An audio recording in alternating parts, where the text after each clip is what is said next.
Hello, everyone, and welcome to the Prose Garden. My name is Francine Witte. I'm in New York City, and my co-host is Meg Pokrass in Scotland. Today is the debut of the Prose Garden, a monthly reading that celebrates everything prose from all over the world. We will be featuring flash fiction, of course, but prose poetry, memoir, CNF, short stories, short novel excerpts, or as we like to say in the Prose Garden, if it's prose, it goes.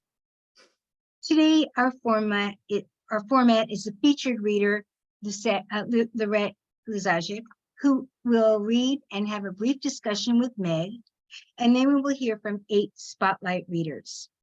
The format may vary from month to month. So in the future, what we might do is have 2 features and 6 spotlight readers. A spotlight reader reads for 5 to 6 minutes, or even a wide open where 25 people can read for each having a piece. So we'll be varying it. We'll be like varying it. So we're all about growth in the Prose Garden. And I will stop the garden puns right now. Today, our readers are Lorette Luzajic, and our spotlight readers are Amy Marques, Jeff Friedman, Brad Rose, Ben Niezpodziany, Kelli Borges, Chelsea Stickle, Eliot Li, and Pam Painter. But for now, we welcome you. We see each and every one of you, and we are grateful that you are here. And now, just to warm up the air, I'm going to read one of my own stories, and then I will turn it over to Meg, who will read a story of her own and introduce our featured reader, Lorette C. Luzajic. So here's my story. In another language, your name means murder. But did I listen? No. Not when the old women drew pictures of knives and mimicked throat squeeze. Not when danger music played in the background, bum, bum, bum. Not when the subtitles ran, not even when subtitles, run for your life, zippered across your chest. I looked instead at the cool blue ice of your eyes. I told myself, a lot gets lost in translation, and murder probably means something else, a shade of difference. I told myself that murder is relative, and that the dagger you were holding was to carve our names in a tree heart. I told myself that a warning is nothing anyway, just a lost ship on a murky sea, turning and turning, seagulls screaming in the air above, no hope of finding land.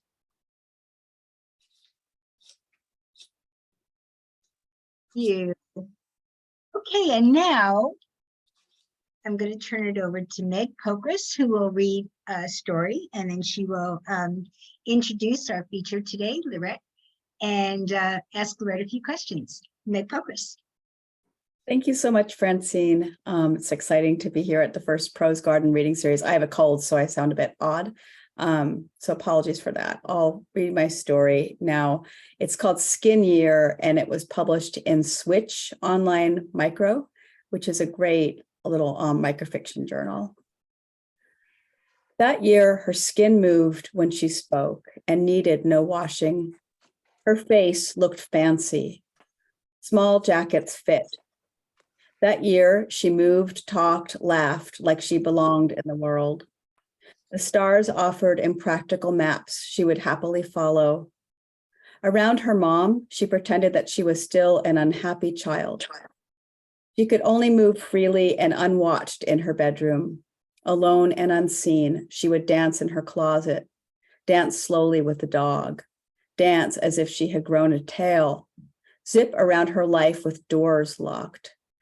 Hear her mother crying in the kitchen, turn the music up loud. That year, she escaped through all open windows.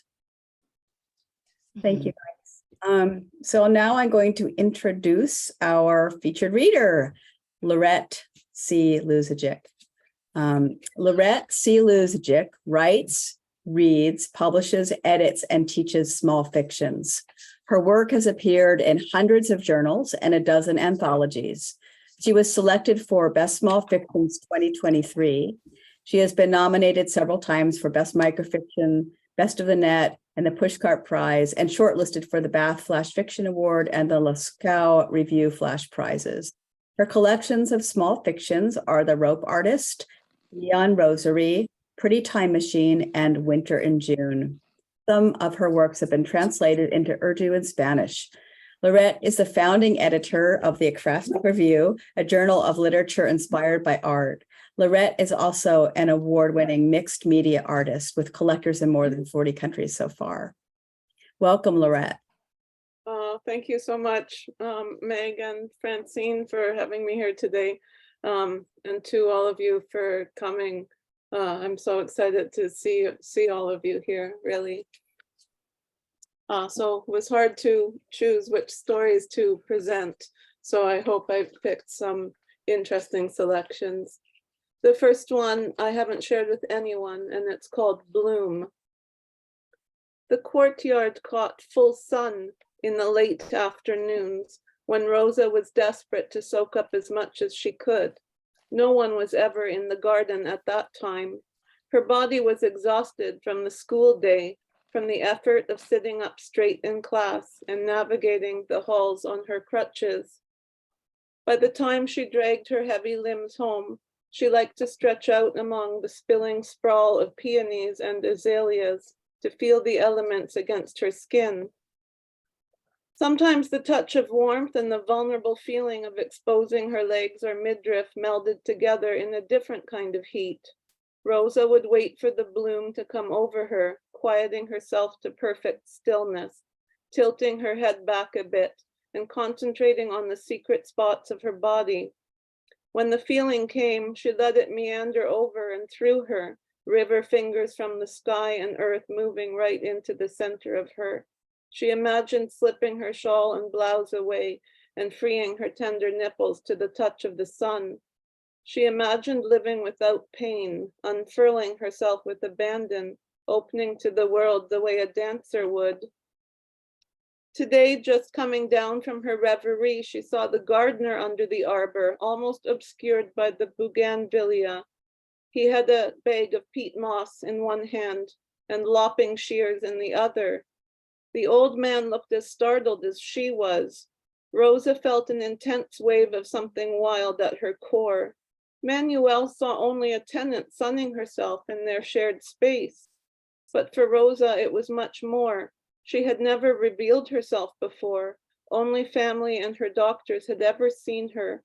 She always guarded her body greedily, letting no eyes access the networks of crisscrossing cicatrices mapping her surface.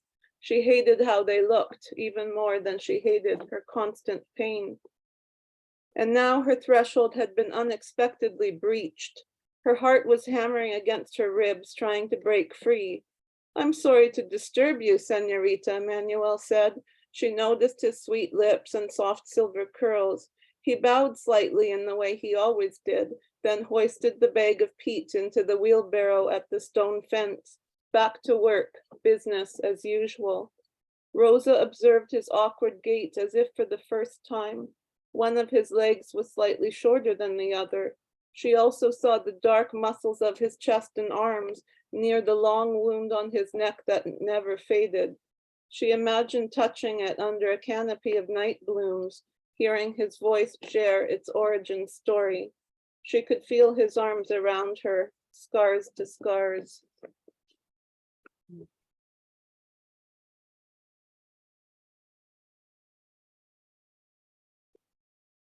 The second story was in McQueen's Quinterly, one of my favorite journals, and it's called The Hairdresser.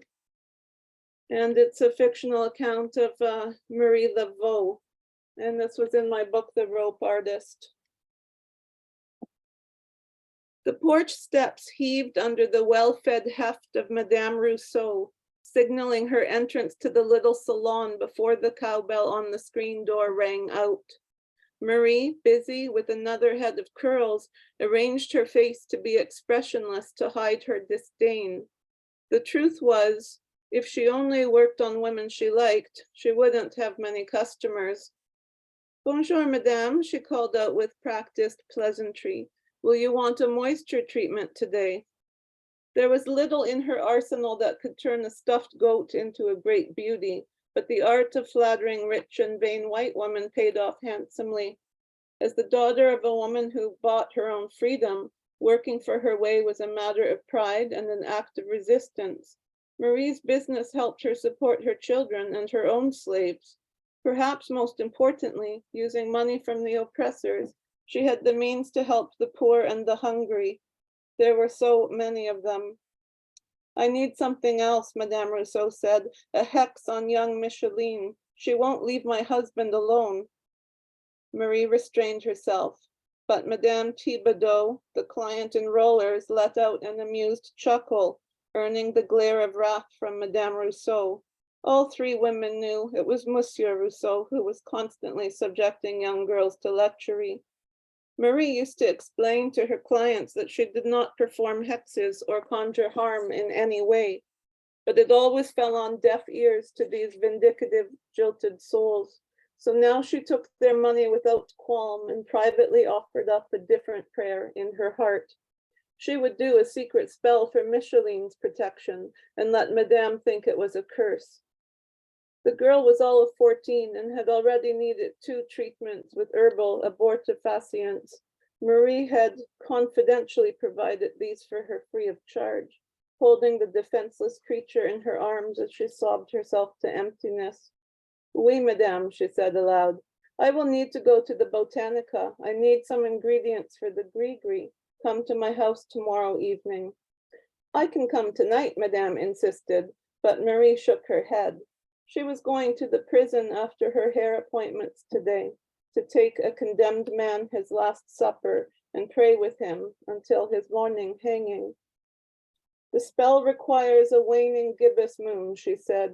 Good that we will only have to wait a day. Bring an intimate item from Micheline if you can, a comb or handkerchief. Oh, thank you, dear Marie, Madame Rousseau said. I'll be calling on you after dinner then. She slid her payment across the vanity table. Marie nodded and forced a small smile, then tucked the envelope into her bodice as the rattling bells rang a farewell. Deftly, she moved Madame Thibodeau's curlers, plumping up the thinning tresses with her fingers and a bit of sticky salve. Madame, I dare say that with this new style, you can celebrate your 20th anniversary as fetching as the day you married him. She took a piece of bark from her supply cabinet and wrapped it carefully in paper. A lagniappe, she said with a sly smile. Marie instructed her to stir it into her husband's Caesaric after dinner. You will be newlyweds again tonight, she promised.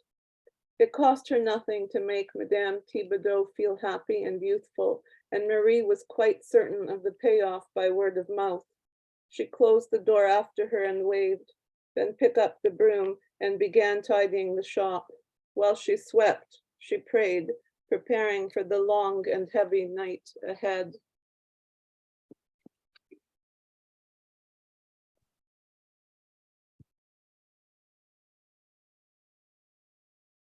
This last story is called The Nowhere Train, and it was in the South Florida Poetry Review.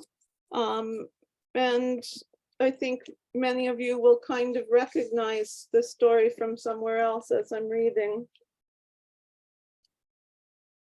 Since we'd left the Red Hills behind, I couldn't shake the feeling that my newfound freedom was an illusion. I was thinking too much. Hurtling through those epic canyons had me reaching for more metaphors. No matter, there was no turning back. I had already decided to play the odds and take my chances. I was tired of the crossword puzzle digest and my mystery novel. When the late light gave way to evening, I picked up some cards, started in on solitaire, and scrabbled through my duffel for my flask. That's when the stranger appeared. He pointed a chopstick finger at the seat across from me, and I nodded. He was sharp and long and rubicund like the red rock cliffs this afternoon. I retrieved my cards and camels, made space for his strange, narrow bones. I'm too tired to sleep, he said, and gestured at my bottle.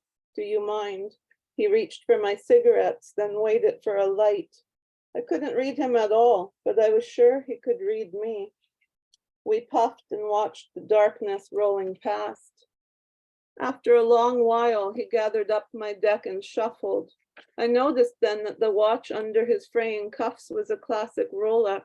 I was no expert on luxury bijouterie, but the Diamante signet wobbling loosely to and fro on his pinky also looked like the real deal. He followed my eyes and I shifted uncomfortably, crushed my smoke nervously in the window tray and lit another. The flask was still perched on the razor of his knee, but I knew it was nearing empty, so I waved an attendant down, asked for a double jack neat with ice on the side. I felt the stranger's small eyes drilling into me as he shuffled the cards methodically, told the waiter to make it a round. The stranger began doling out the cards. You can't always outrun someone's bluff, he said, and it sounded like a warning. I'm running already, I wanted to say. I'm on my way there now, wherever it is, but I kept it to myself. I wondered how Adele would find me when she finally forgave me, since I didn't know myself where I was going. We played a few hands, downed our liquor.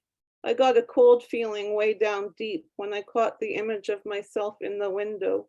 The stranger's reflection wasn't there. Look, kiddo, my friend said, as suddenly as his glass was empty. The only way to win is to figure out what you want to toss and what you want to save. It's not the hand you're dealt, but how you play it. I was still mulling over everything in my mind, whether I should have cleaned up the mess I made with Adele before leaving or boarded the train at all. Every cryptic thing the man said seemed to be on point. Even so, I resented the intrusion. I had wanted to wallow on my own, not waste my whiskey on unsolicited advice. There was something creepy and familiar about him too, almost like a déjà vu. And yet it felt in part as if he was a figment, as if he wasn't there at all. I threw down my turn, just passing the time, not really into the game. There was no expression on his face. The gambler's eyes in the night were twin beads, glittering only the reflection of my hand, deuce diamonds and hearts in spades. Thank you all so much. Thank you so much, Lorette. What a delight it's been to hear you read these stories. You're remarkable, and I loved each of them. Is it okay if I ask you some questions now? Yeah, of course. How did you begin the Ekphrastic Review? We all love it, and I know it's been. I can't remember how long you've had it. It's been a really long time, but can you tell us a little bit about how all that started? Yeah, you bet. So in 2015, I started the review.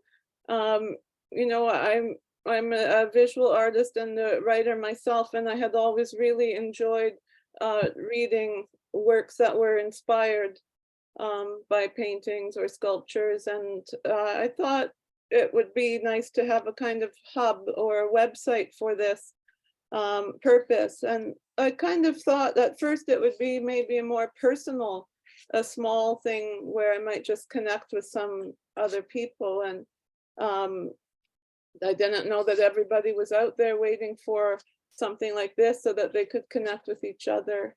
And So it's been it's just been going since then. 8 years. That's amazing. Well, we all love it a lot. And I was wondering, can you tell us a little bit about your bi-weekly challenges at the Ekphrastic Review? Oh, sure. So every 2 weeks we have a new painting or other kind of visual artwork. And we try to have a nice variety so that it's always something unexpected, you know, some favorites and some that are hopefully new to the audience. And you have 2 weeks to write a story, poem, CNF, anything, and submit it. And then a week after the deadline, we publish a range of the submissions. And we have guest editors doing that quite a bit. And we have Kate Copeland, who is one of the editors for that, so that we have some different tastes coming in. And it's a really great way to discover new art and to just try some different kinds of writing. It's great. As someone who's both a visual artist and a creative writer, what do you love most about working in this collaborative form?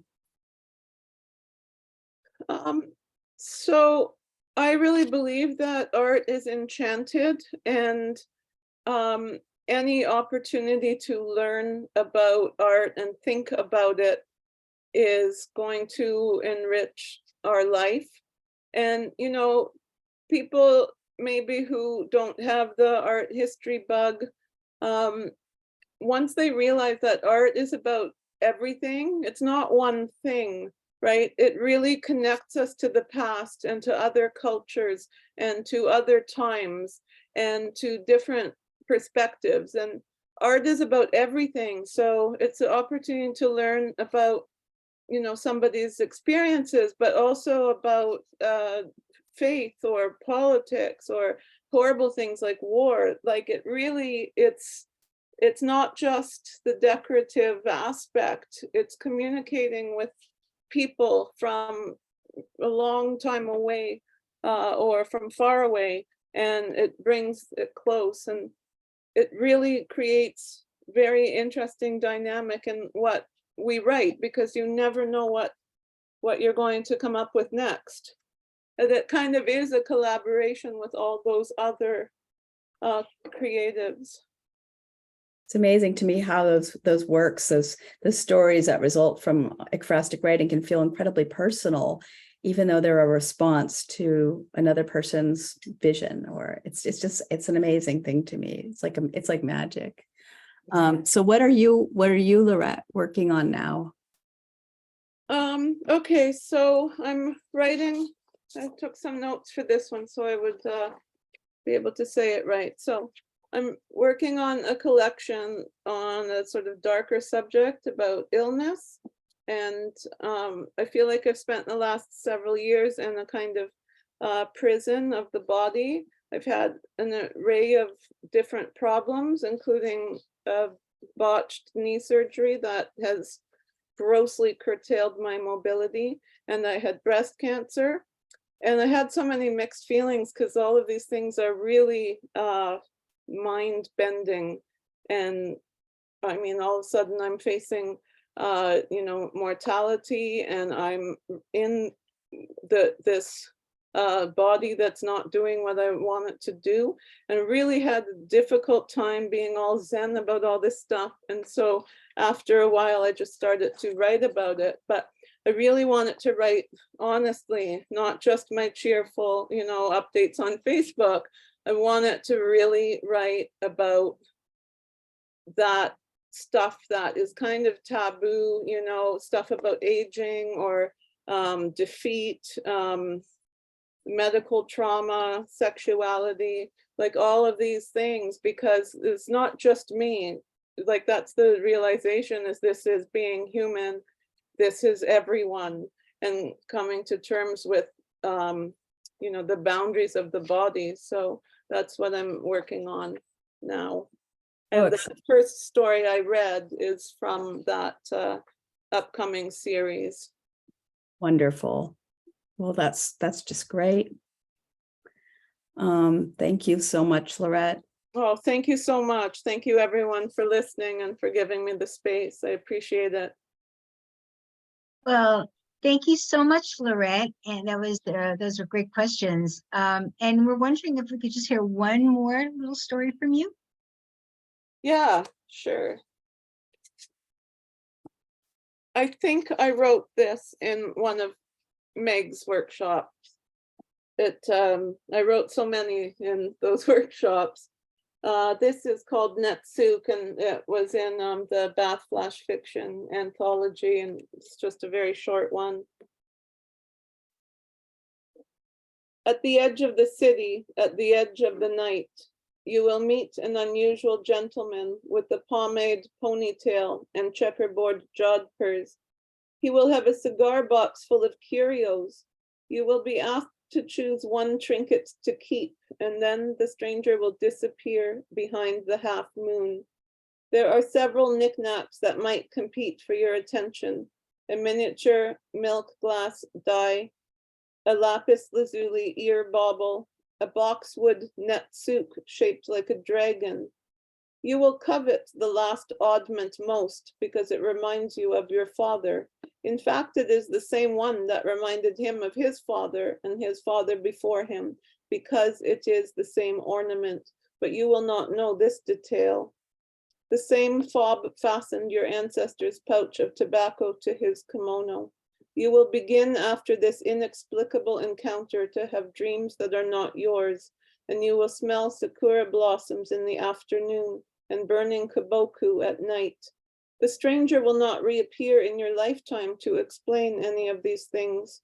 You will not look for him, and you will not find him. Beautiful. Thank you. That was beautiful to have us, to leave us with those beautiful words. So thank you very much, Lorette, Luzajic, and Meg for those questions. And we're going to move into the Spotlight Readers section. But before we do, I want to just acknowledge some of the wonderful people from the Flash community who are visiting with us today. I'm not going to get to everybody because I haven't met all of you, but Meredith Lilliford, hello, Bill Merkley, Catherine Silverhajo, Andrea Marcusa, Valerie Fox, Jeff Harvey, Kathy Hoyle. Michael Mackin O'Mara is here, and he is the editor-in-chief of SoFlo Pojo. So thank you for coming, Michael. My cousin who I mentioned before and I'm going to embarrass her even more. So these are the covers. This is The Way of the Wind. And this is Just Outside the Tunnel of Love. And these are her beautiful illustrations. And they just make me shiver, really. And my beautiful aunt, Miriam Mandel, is here. So thank you very much for being here, everybody. Means a lot to us. And we hope you'll keep coming back. So now we're going to hear from some of our spotlight readers. First, we have Amy Marques. Amy Marques has been known to call books friends and is on a first name basis with many fictional characters.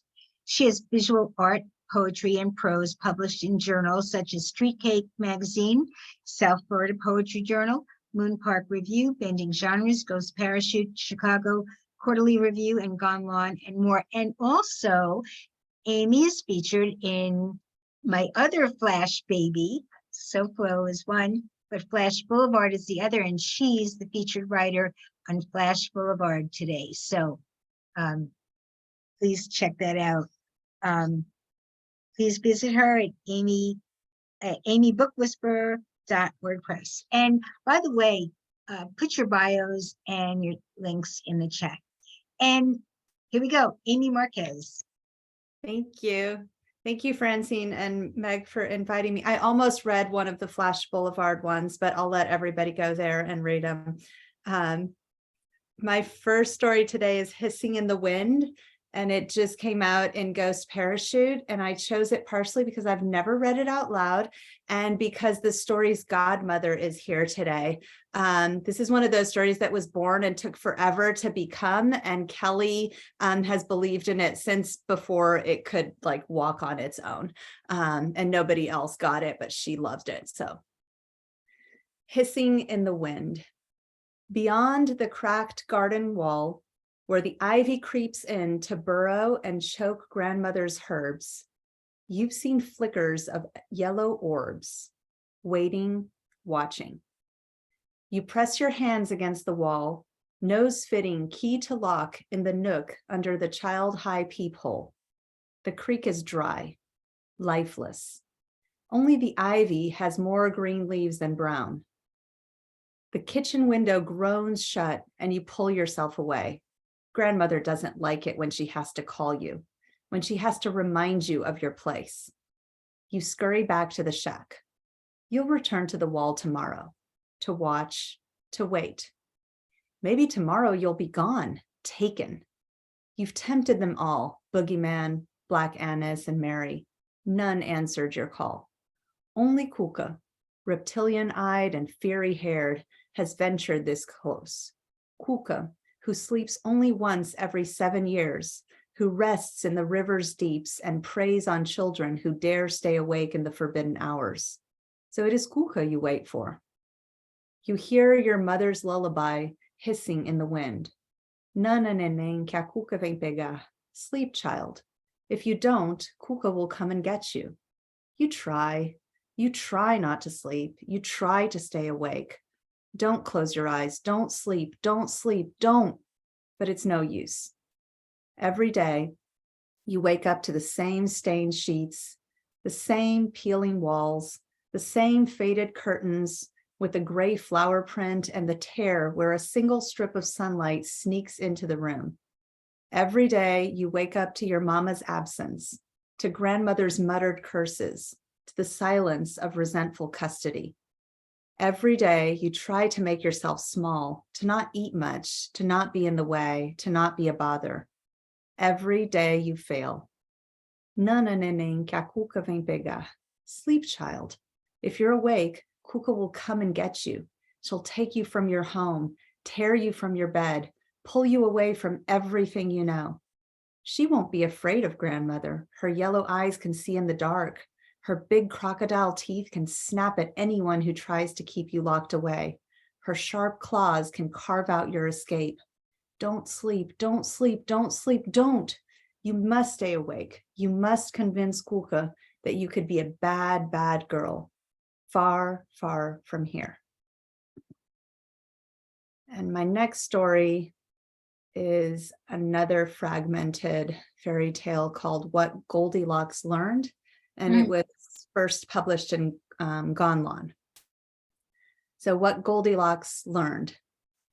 Everybody knows about the chair and the porridge and the bed, but that's not what lured Goldie back to the bear's cottage. Sure, there was a sign saying it was private property, and nobody around here seemed the type to appreciate surprises. But this place was easy pickings. She'd been watching for weeks, and everyone knew they hiked the trails all day with their sturdy boots and their waterproof jackets and their impossible smiles. Who smiles at 6 a.m? People with full stomachs, that's who. Goldie hadn't meant to linger. She never should have gone inside. She'd been hungry is all. She promised herself she'd take only enough for the baby inside her. She had to feed the baby. It couldn't be stealing if it wasn't for herself, right? Besides, it wasn't just the hunger, it was the cold. The minute she stepped over the threshold, warmth poured over her. Her skin tingled as blood worked its way to the tip of her nose, her chapped lips, and the fingers that had grown stiff in the chilly air. The warm air enveloped her, hugged her, squeezed so hard she lost her breath for a minute, then 2. Warmth is painful when you've been without for so long. Warmth isn't just a temperature, it's a mood. She sat in the perfect chair and took deep, heavy breaths. The first time, that's all she did. She grabbed a granola bar from the pantry, but the whole thing with the porridge didn't really happen until the 6th time. The porridge was tasty enough, but her favorite was when there was potato leek soup in the slow cooker and the fancy china bowls waiting on the counter. She never used the bowls, although she wanted to. She just spooned a little soup into a red plastic cup. She knew she was trespassing. She didn't have to go inside. They'd even taken to leaving care packages at the gate with little notes saying, "Have a nice day," for delivery people and needy strangers. That's what she was, a needy stranger. She should have just taken a packet and left. Everybody knows the worst thing about having your home broken into is that you feel invaded, violated, changed. So Goldie did her best to change nothing, to leave no trace of herself.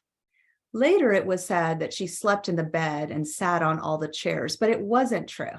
She was afraid her weight, slight as it was, would indent the seats, leave her scent on the cushions, or disturb the order of the pillows. After the first time, if she did sit at all, it was on the floor. She never did try the bed. She was afraid she'd never leave. She told herself not to touch anything. Everybody knows you're not supposed to touch other people's things. but she hadn't expected to be touched. The place reeked of kindness. The notes were the worst. The empty coffee mug with a "pot's ready to go, just turn it on," scribbled on a Post-it note would have been bad enough, but there was a reply in pencil: "Thanks, love you too." Because that's what love was supposed to be. A cup of coffee waiting for you when you wake up, a perfect mountain of cushions next to a face-down book, a smiley face drawn on the bathroom mirror, pictures with goofy smiles taped to the refrigerator, and a pile of mail with more than just bills. Love was supposed to be somebody who cared whether you were hungry or cold or lonely or hurting, who asked about your day, who saw you. But Goldie had spent a lifetime learning how to disappear. Everybody knew you wouldn't get hurt if nobody noticed you or caught you. She knew how to hide in shadows and pick up only what wouldn't be missed, what was left over, left. And it was better to leave than to remain unwanted. It was cold in the streets, but cold is numbing. If you do without for long enough, you stop missing what you don't have. But now the heat of that home had worked its way into her, thawing her, filling the empty spaces with an absence that cut at her from the inside.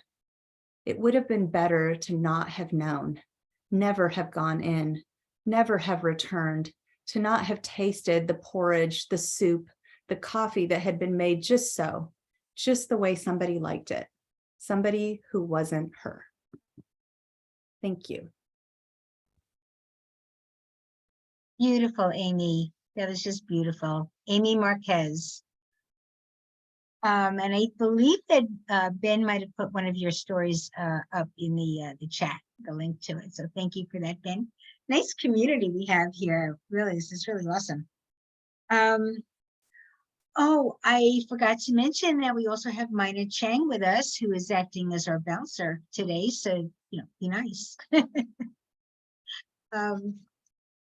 So next we have Eliot Li, who I had the pleasure of meeting at AWP in Seattle last March. It was very nice. It was very nice to meet you, Eliot. Eliot Li's work appears or is forthcoming in Swamp Pink, Passages North, Flash Boulevard, Smokeland Quarterly, South Florida Poetry Journal, Best Small Fictions 2023, and elsewhere. And that's what you call like a really modest little bio there. Okay, Eliot Li, take it away. Thank you, Francine, and thank you, Meg. It's such an honor to be here, and it's so cool reading with such a wonderful group of writers. So the next piece that I'm going to read here is forthcoming in Moon City Review, and it was written in a Nancy Stolman workshop where we were asked to, the prompt was to write about an article of clothing. So this is called The Sock. Heather said she enjoys de-virginizing nerdy freshman boys. She told me this lying next to me in my dorm room bed while plucking the hairs beneath my navel. Naked in the moonlight, she looked like a sort of pagan goddess. I tried to stave off sleep because I liked this feeling. All the angst and loneliness gone, vanished, poof. It's a state of mind I'll have trouble explaining to my future wife when she tells me she doesn't understand how you could ever sleep with anyone you don't love. Was that the right speed? I asked.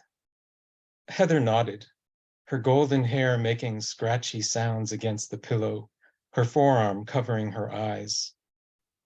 She told me she'd been homeschooled by her parents in a remote redwood forest in Santa Cruz. Raised Wiccan, she'd celebrated Beltane by burning piles of sagewort in the hills behind their log cabin.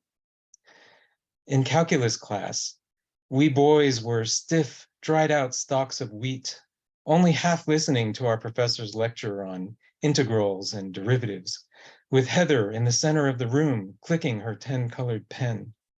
She swung her scythe right through us. It's amazing what some guys will randomly confess in the postcoital state, she said, running her fingertip across my forehead as if she were painting calligraphy or casting a spell. Did you know David has a sock that he uses to masturbate? He's kept the same one since 8th grade, red and white stripes at the ankle. He brought it with him to college, though it's lost its elasticity. He's never washed it, just puts it back in the drawer after he's done. Well, there were quite a few intimate personal memories I was getting ready to confide to Heather as I felt my heart opening up to the world. But then I reconsidered. Years later, I run into David at a Daddy and Me music class in the attic of our local church. His son is a constant motion machine, even when the teacher isn't playing any music. He's crawling across the carpet, banging on other people's bongos, and David has to wrangle him back to his lap, his place in the circle. He calls his son Batman. I never learned the kid's real name. My daughter Millie sits crisscross applesauce on the floor, her tambourine resting on her knee. After class, David tells me he's at Google X, works on one of their moonshot projects, some kind of contact lens that diabetics can wear with technology embedded in it to monitor blood sugar. I don't tell him that the whole time he's talking, I'm thinking about the sock. You remember Heather? He says, his son tugging at his arm, pulling him toward their parked car. I heard she sold her company for $100 million, exploited an unmet need in the medical billing industry, some kind of TurboTax for physician practices. Oh yeah, I say, lifting my daughter and holding her against my chest. Good for her. On the drive home, in the rearview mirror, Millie's singing I'm a Little Teapot. She's wrapped up in her car seat, wiggling her little toes. So cute. Makes the time spent in the class completely worth it. The last time I'd seen David, we were playing air hockey in the Leverett House basement junior year. He didn't grip the plastic air hockey paddle by the central nub, but rather just held the rim loosely with 2 curled fingers, shooting the puck forward with little flicks of his wrist. Neither of us were still seeing Heather, who'd got on to earn Phi Beta Kappa in computer science.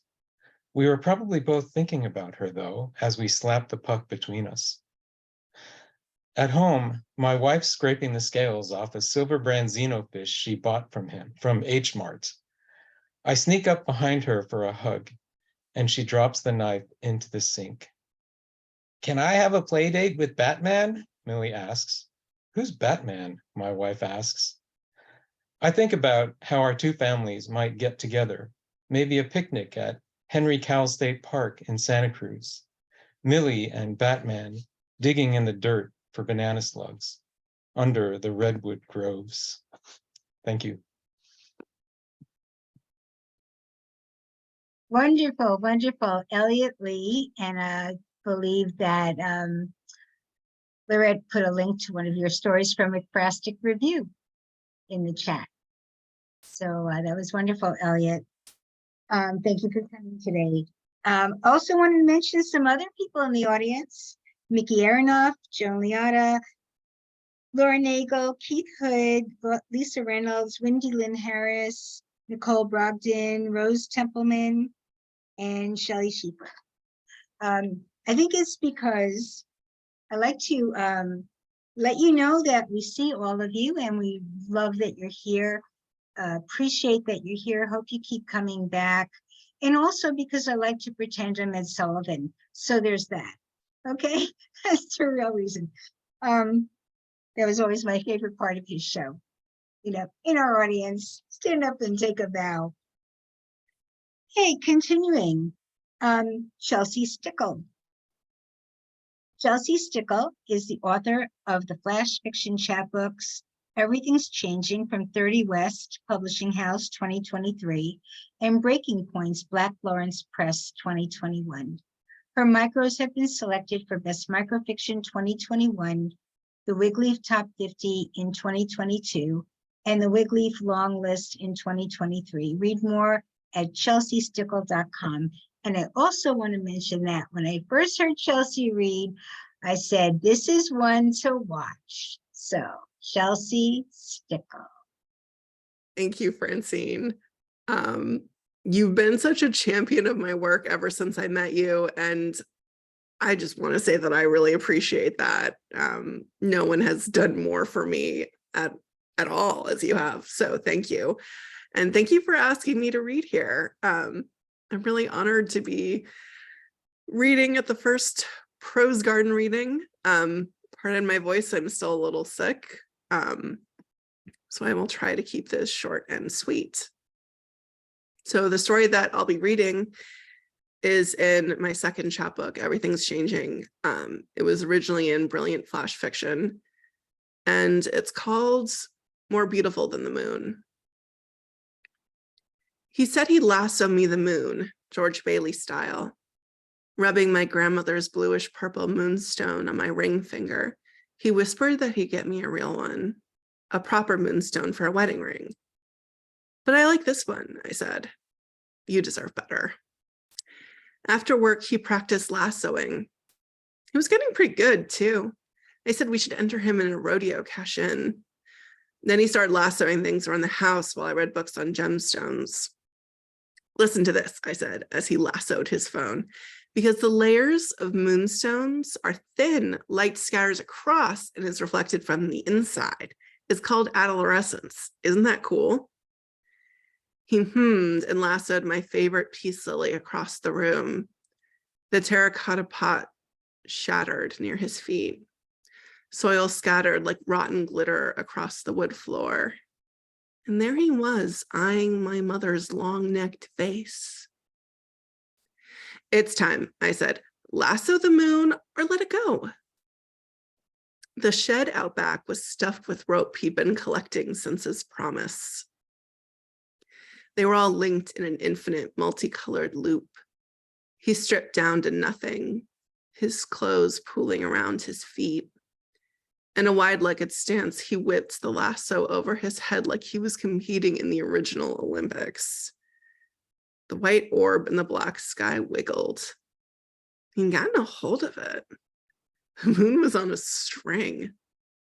All the animals bolted and left us in an eerie silence as he pulled and pulled the moon toward us. It took all night and some day, but the moon crashed into the field. The earth shook in waves, trembling from the impact. Our house collapsed. My mother's vase never could have survived that. I wondered briefly where we would sleep tonight, whether I had anything to wear tomorrow. Come take a look, he said, collapsing onto the ground and panting. Touch it. Up close, it was a brown boulder, the kind you'd push up a hill for eternity because you pissed off a god. As I touched its rough, pockmarked exterior, I remembered that the moon was only bright white because it reflected the sun. Without that, it was just a big rock. The only thing that made it special was what he'd taken from it. Here, on the dark side of the moon, my grandmother's moonstone still glowed. Thank you.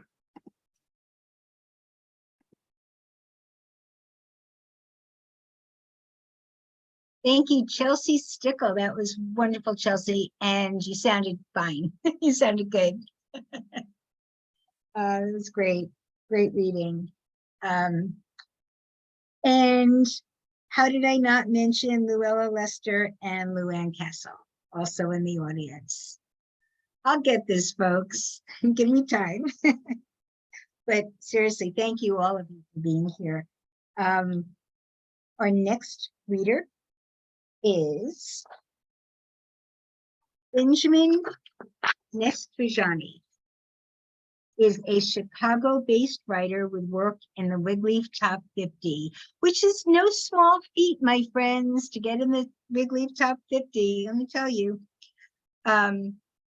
Since Fairy Tale Review, Booth, and others. His debut poetry collection was released last year through OK Donkey, a wonderful press. And his novella of stage plays, Cardboard Clouds, is now out with X-Ray. So, Benjamin Niezpodziany. Thank you so much. Hey, everybody.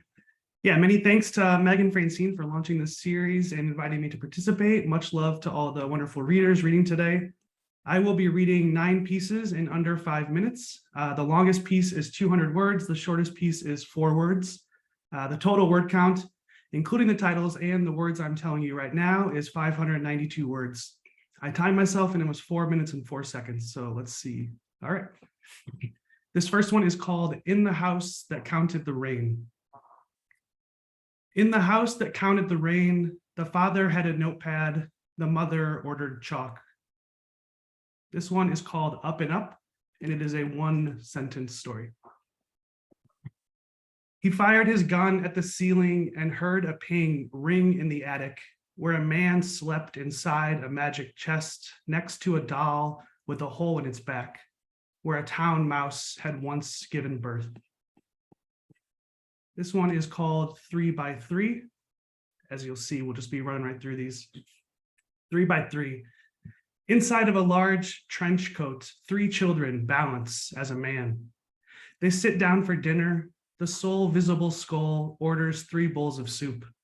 When no one is looking, the 3 children break from the coat and with quickness they slurp. Finished, they return to the coat and they resemble a man. The waiter is impressed with this man, taking away the 3 empty bowls. When the waiter's shift is over, he turns back into 3 children, splitting the cigarettes, splitting the tips. This one is called Unicorn, and it's a little bit shorter than the last one. Unicorn. The hunter drew the unicorn, trotted around it like an angel. The hunter was under pressure at home. The unicorn had a candle tattooed on its tooth. A small group watched on the hill, eating fleas from their mugs. This one is called Bouquet, and it kind of riffs off of the famous Hemingway 6-word story, but this one's a few words longer. For sale, old lady's hair prepared with baby's breath. This one is called Pawn Shop. I've really been fascinated with kind of like digging deeper into things. So I love like the Matryoshka Russian doll type pieces where you kind of just keep peeling away parts to get smaller and smaller. So this one was inspired by that. The Pawn Shop. They found a pawn inside of the king and a fly inside of the pawn. The lawn was watered daily. The painting would not stop shaking. A masked man was on a ladder with a candle and a list.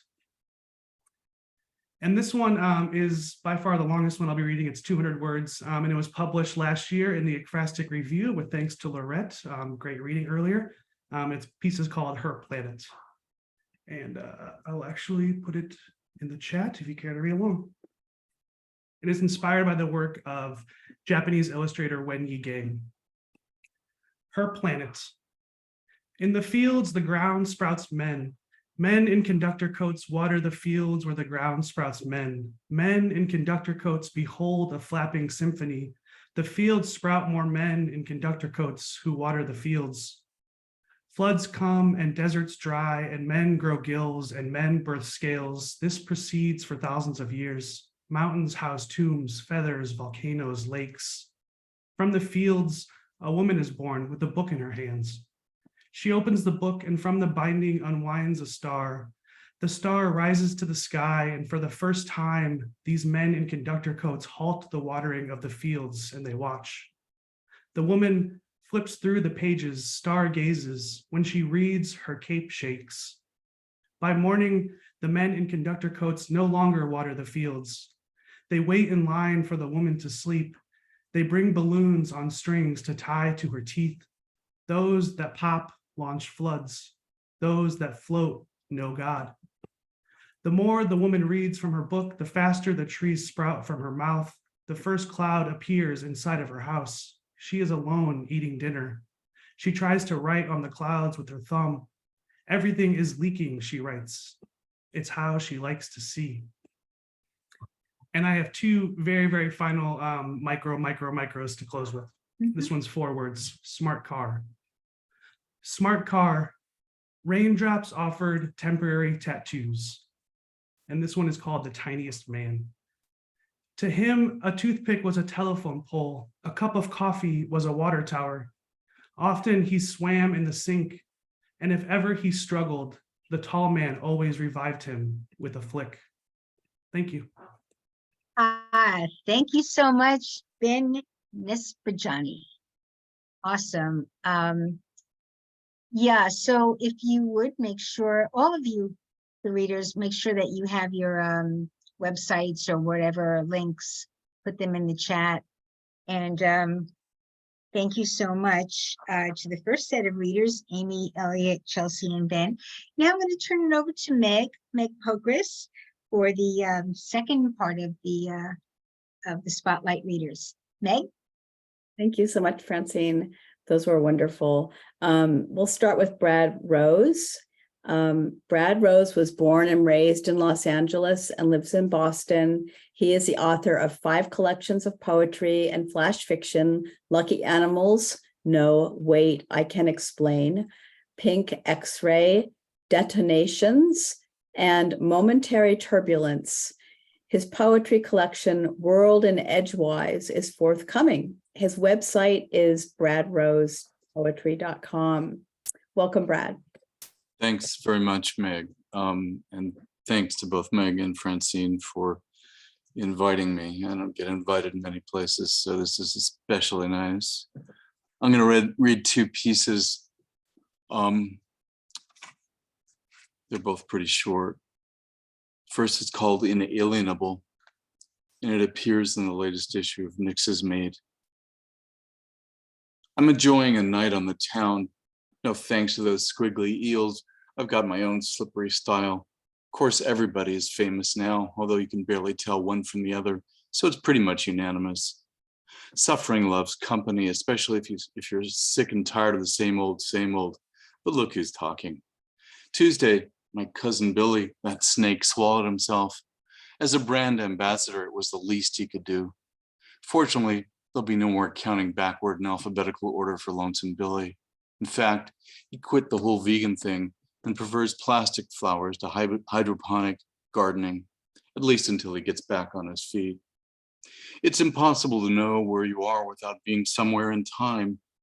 The First World War wasn't the First World War until the Second World War. The future mutilates the past, which is why I can't tell if I'm taking the pre-test or the post-test. I guess it depends on my net worth. Whenever I'm away from home, I like to practice my evasive driving skills. It doesn't matter who you run into, it only matters who runs into you. Of course, wherever you are, you must pay attention to the magnetic waves. Remember, at the South Pole, every direction is north. No matter how hard they try, they'll never take that away from you. The second piece is called Hat Store Window. This is in the September rolling issue of Pine Hills Review. Thanks to my invisibility cloak, I'm enjoying the darkness. You know me, if I could, I'd dance the night away. In fact, because I'm no longer afraid of the devil's cartoons, I'm planning a trip to the real Disneyland. In merely 3 short weeks, anyone on the internet can learn to speak a new language. It's a small world after all. Just imagine your internal organs, of course not your appendix, that useless little finger buried deep in your slippery belly. That's much too ugly, although like extraterrestrial intelligence, there's gotta be a logical explanation. You probably think you know exactly where this is going. Appearances can be deceiving. In my opinion, your dainty head belongs in a hat store window. So come on in, have a seat, any seat. No, not that seat. Thank you. Thank you so much, Brad. There's so much humor in your work. I love it. Those were terrific. Thank you. Next up is Kelli Borges. And Kelli Borges' work appears or is forthcoming in Gone Lawn, the Citron Review, Cleaver, So Flow Pojo, the Pen Review, multiple anthologies, and elsewhere. Often you can find her at her favorite local bookstore where she gobbles up lemon cake and books in equal measure. She is currently working on her first novel. Welcome, Kelli. Thank you, Meg. I just wanted to say a quick thank you again to Francine and Meg for having me and for having all of us here. I'm so appreciative. I was so excited to get the invite, and now I see so many people that I know, from social media and from reading their work, but I've never seen them actually, their faces. So it's wonderful to see so many of you. And I also want to say thank you to my friends, Rose, Wendy, Shelley, Nicole, and Meredith for coming today. I appreciate you guys taking your time to be here. So thank you. I'm going to be reading 3 very, very short pieces. And incidentally, they were all written in one of Meg's workshops, which I didn't realize until this morning. So thank you for that inspiration, Meg. The first piece is called Parallel, and it was actually just published at the Dribble Drabble Review this fall. I wonder what would have happened if we hadn't gone that day.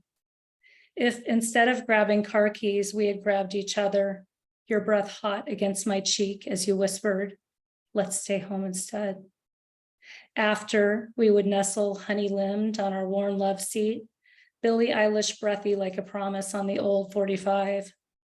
We'd toast your birthday with $2 Chuck and yard sale glasses, never missing the Michelin star crystal.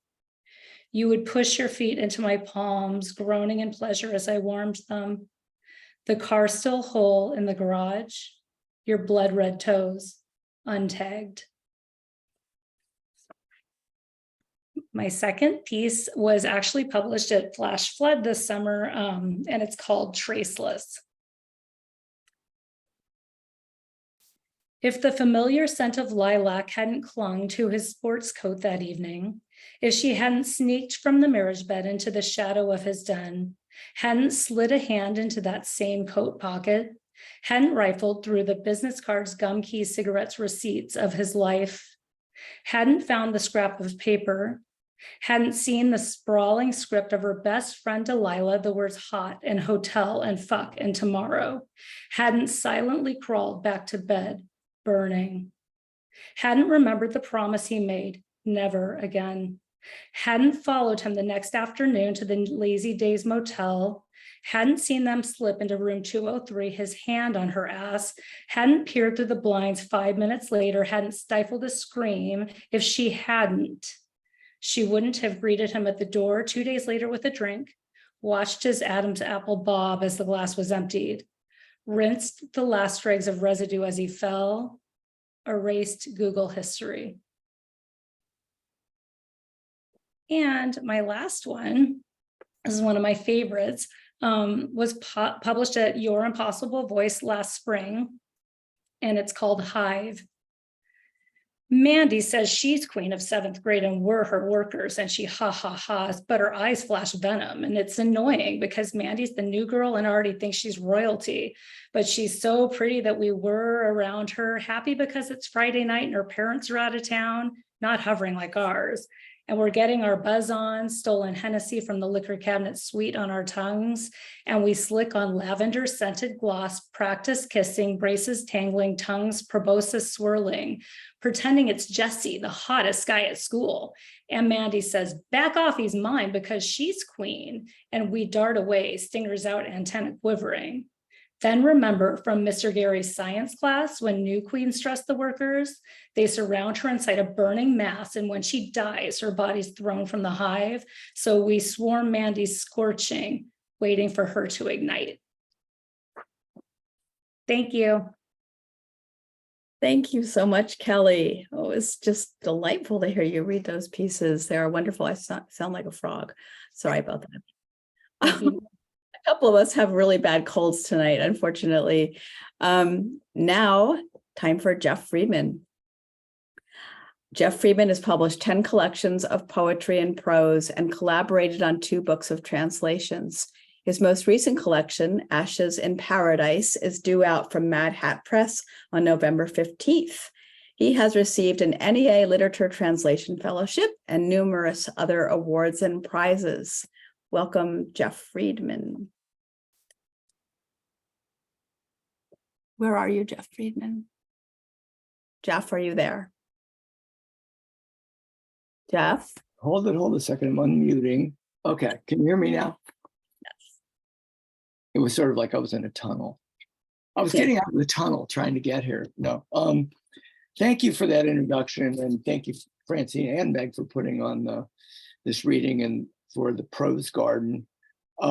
It's been a wonderful reading. So many good pieces. I've really enjoyed hearing them, and I know many of your pieces are your work from before this, so it's been great. I'm going to read a couple of pieces to start with that are the length of Paradise Lost. So I hope you don't mind. I'm a fast reader, though. I can probably get that done in 36 hours. So I'm starting out with two pieces that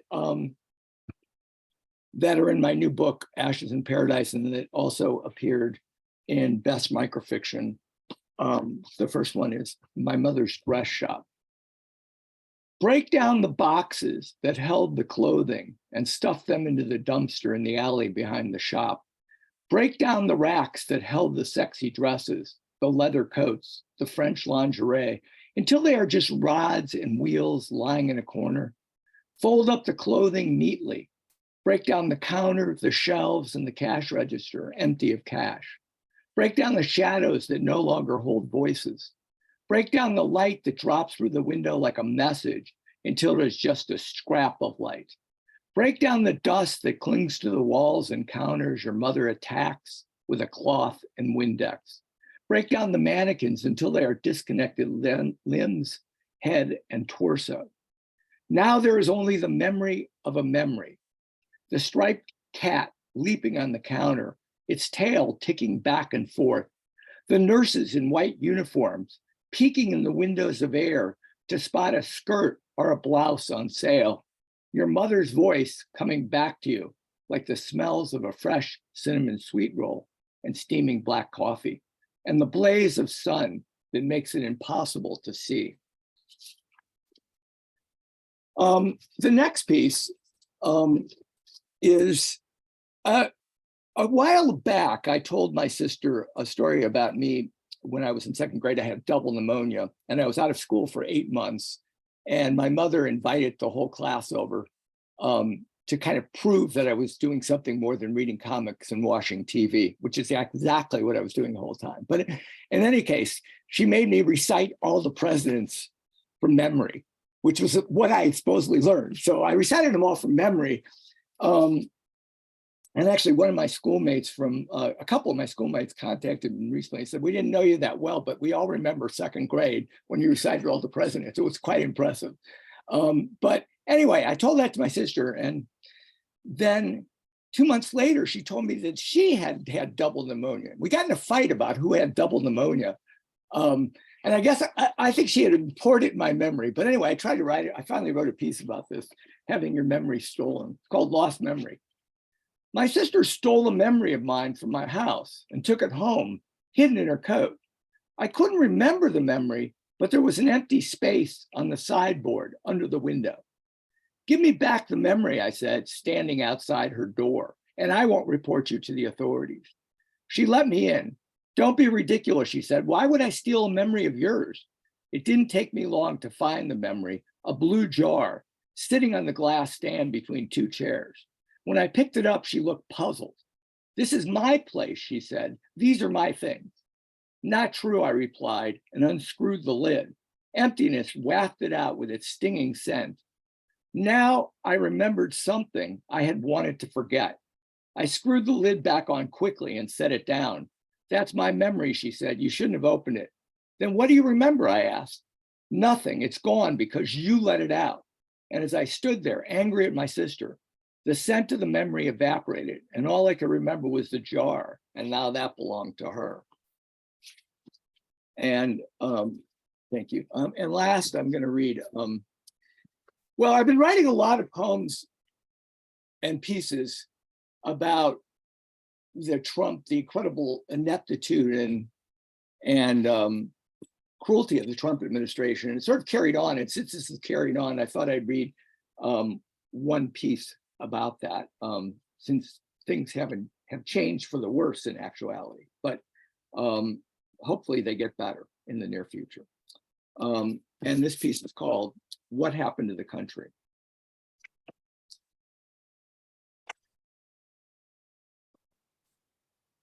Some say the president declared the country his and took it home. Some say the country was wild turkeys waddling under the blind blue sky, deer leaping into the foliage, but hunters dispatched them into the next world. Some say that even though hundreds of trucks cranked their winches, the country sank into the quagmire and pulled the trucks down with it, bubbles bursting on the surface. Some say you could still find the country if you have the right map, but so many have followed their maps, disappearing without leaving behind a note or a sign. Though many remember the country with tears in their eyes, and many salute when they hear it called by name, though some decry the country as a false brotherhood, others believe it was an idea, and ideas evolve into other ideas, or evaporate like rain beaded on window frames, whose glass has been shattered. Without a country, without a piece of land, there is nothing to fight over. And now all of us are refugees walking in twos or threes toward nowhere anyone can imagine. Thank you. Thank you so much, Jeff. We're so excited about your upcoming collection, Ashes in Paradise from Mad Hat Press next month. And we'll definitely have you on as a featured reader to get the word out about your new book, which I know is going to be fantastic. So next up is Pamela Painter. Pamela Painter is the award-winning author of 5 story collections. Her stories have appeared in numerous journals and in the recent anthologies Flash Fiction America, Best Microfiction 2023, the Best Small Fictions 2023. She has received 3 Pushcart Prizes, and her work has been staged by Word Theater. Welcome, Pam. Thank you. Guys, this is wonderful. What great readings. And Francine and Meg, what a great idea to start the reading series, Prose Garden, and also to have Lorette as the first one to give a tribute to. I must say, I love Lorette's book, The Rope Artist, and I was so honored to be asked to give a blurb for it. And it was like an education in art. I looked up every art piece that Lorette wrote about. And for example, the Nebra Sky Disc, the Fairy Coffins of Scotland, and the work of Maud Lewis. I didn't know all of that. And anyway, Lorette, thank you. It was an education in art and such a joy to read the stories that went with those pieces. So, okay, I'm going to read 2 stories. The first one is Girl on the Grill, and this was published by Francine in Flash Boulevard. So, Girl on the Grill. Whack! I swatted the fly that landed on Police Chief Belcher's burger, always fried to well-done perfection on my grill. You didn't, Mandy says as she unloads a tray of dirty dishes. I did, I say. In fact, I leave the flattened fly on its grave for several seconds before I flip it into the can of old grease. I consider it payback for the time that I was pulled over for doing 40 and a 30 and told to get out of the car, spread my legs and feet. In the back seat, my fellow cheerleaders giggled nervously while Belcher's baton poked between my knees. Another time it was for a missing tail light. Small town cops don't do rape, but they love the preliminary moves. Belcher's name accounts for a third of the graffiti in our high school John. One cartoon has Belcher's baton where his prick should be. 3 days ago, on the way to practice, I slid through a stop sign, no one in sight, except it turns out Belcher was just around the corner. Here he comes. Get ready, Mandy whispered. I rolled my eyes, but I got out of the car before he gave the order. His baton went from inside one knee to the other, hesitated a little higher than usual. Then he told me and my friends to get lost. Today, I plop Belcher's hamburger in front of him. He nods his head for the ketchup. I slide it next to his Sprite. Soon, the exact spot where the fly died is a lurid red. Then he opens his mouth and it disappears. Dark stories. The next story I'm going to read and last story is Dog in the Night. And this came out in Michigan Quarterly Review. I read somewhere that every novel, and just look for them, every novel has a dog, one dog barking in the night. Bizarre. Okay, Dog in the Night. In every story's evening and every novel's night, there is only one bark by one dog alone in the night. Tell me, where is this dog that barks in the night? The dog that races from story to story, lopes from novel to novel, streaks into flash. The dog whose bark never disrupts a family argument, foils a break-in, halts a drug deal, and never prevents a murder. And why? Why does the dog bark only once? This sad and sorry once makes it impossible to locate the dog, to race toward the mayhem, to speed to someone's rescue. Surely it's not a tiny yappy dog that nestles in a Fendi Louis Vuitton coat, welcomed at posh restaurants.